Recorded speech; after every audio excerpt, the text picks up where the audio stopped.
donc comme vous l'avez vu dans le titre de la vidéo, on va tout simplement dans cette vidéo vous expliquer tout le système de stats qui est quand même une assez grosse fonctionnalité de Jutsu Infinite. Avant que la vidéo commence les amis, je fais gagner sur mon serveur Discord un Evely Restriction, donc c'est à dire le pouvoir de Toji. Pour le gagner les amis c'est super simple, vous avez juste à rejoindre mon serveur Discord via le lien en description, le discord.gg/max. Vous avez tout simplement à vous rendre sur le giveaway Jutsu Infinite, donc le salon giveaway Jutsu Infinite, et puis vous pourrez tout simplement réagir avec le bot présent et tenter votre chance. N'hésitez pas à vous abonner les amis, ça soutient, on va essayer de proposer un maximum de contenu sur Jutsu Infinite dans ces prochaines semaines. Donc c'est parti les amis, on part directement dans les stats. Donc on commence directement avec le heal. Le heal les amis, ce qui peut être intéressant c'est tout simplement ces deux petits moves là qui vont vous permettre tout simplement d'avoir la technique reversal comme dans l'anime. En revanche les amis, au début de game c'est pas vraiment le truc à augmenter en premier. Vous commencerez à augmenter le heal quand vous commencerez à faire des boss de plus en plus durs, ou des boss tout simplement où vous allez commencer à augmenter leur difficulté, puisqu'il y a 4 difficultés dans le Jutsu Infinite. Vous avez easy, medium, hard et nightmare. Si vous faites un boss en nightmare, si vous faites un boss en hard, si vous faites un boss en medium, bien sûr les amis il faudra beaucoup plus d'HP que les HP de base. Donc je vous conseille dès que vous commencez à faire ces boss là ou que vous commencez tout simplement à faire du PVP,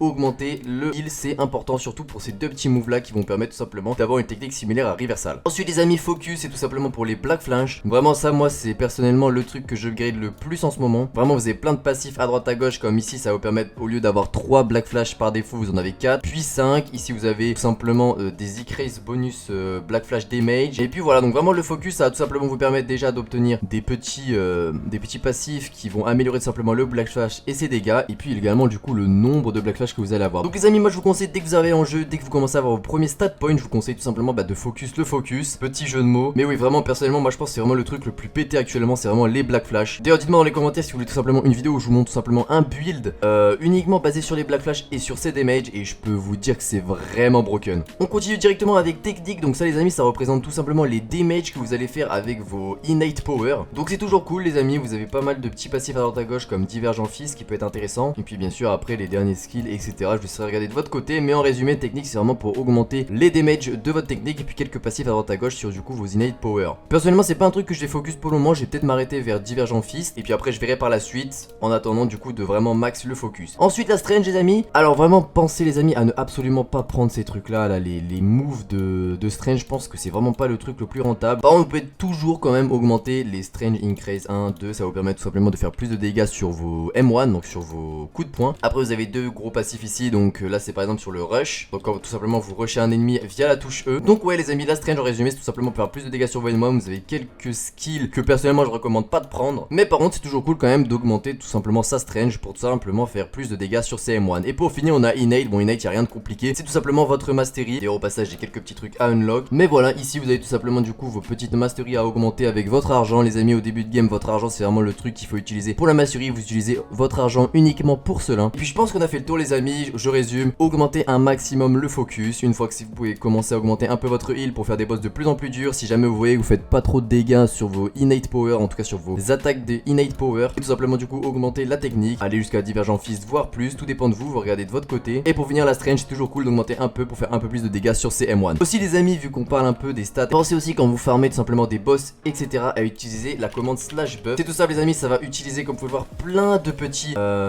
items que vous avez accumulés lors de votre farm, et ça utilise tout d'un coup et ça va vous permettre tout simplement de faire x2 dégâts à peu près. Et je vais vous montrer directement, on va commencer par faire un petit boss si ça veut bien se téléporter. Ok donc là par exemple du coup on va faire le finger bearer level 60 puisque je suis level 89 je crois. Ok donc une fois que du coup vous arrivez dans la salle du boss, c'est tout simple, vous faites du coup le slash buff.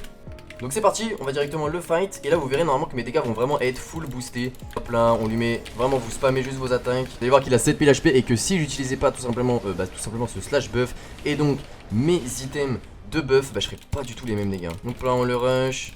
Je vais tester cette attaque. Vous pouvez voir vraiment les dégâts sont abusés. On lui balance toutes nos attaques et vous voyez vraiment mes dégâts sont abusés. Genre de base je fais 20 dégâts tout simplement avec mes M1. Quand j'utilise tout simplement tous les buffs, et bien je fais le double. Donc voilà, hop on récupère les petits chests et voilà c'est toujours cool. Voilà les amis, je pense que je vous ai un peu résumé tout le système de stats etc. Si vous avez des questions ou quoi, n'hésitez pas à me les dire dans l'espace commentaire ou directement à nous rejoindre tous les soirs à partir de 21h en stream sur Twitch. Actuellement on joue tout simplement à Jutsu Infinite, on grind, il y a plein de choses à faire encore, c'est cool. On n'est pas les amis aussi les black flash, c'est vrai que j'en ai pas utilisé quand je tapais le boss, mais on a les black flash les gars, clic droit R, je peux pas le caler. Bam, clic droit R. Donc voilà les amis, si la vidéo vous a plu, n'hésitez pas à vous abonner, à liker et puis à tout simplement rejoindre le Discord. On n'est pas le petit giveaway Evely Restriction sur mon Discord les amis. À très vite pour de prochaines vidéos sur Jutsu Infinite. Peace.